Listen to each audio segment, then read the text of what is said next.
তিনি ছিলেন মধ্যম আকৃতির সুঠাম দেহের অধিকারী একটি মানুষ।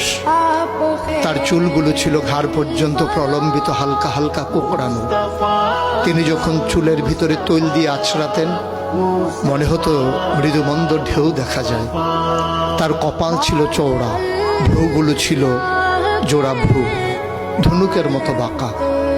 চোখের পাতাগুলো ছিল ফুটন্ত গোলাপের গোলাপি রঙের এক একটি পাপড়ির মতো।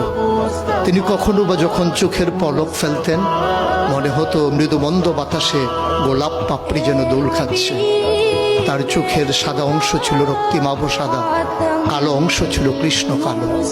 তার নাকটা ছিল খাড়া, নাকের ছিদ্রগুলো ছিল ছোট ছোট।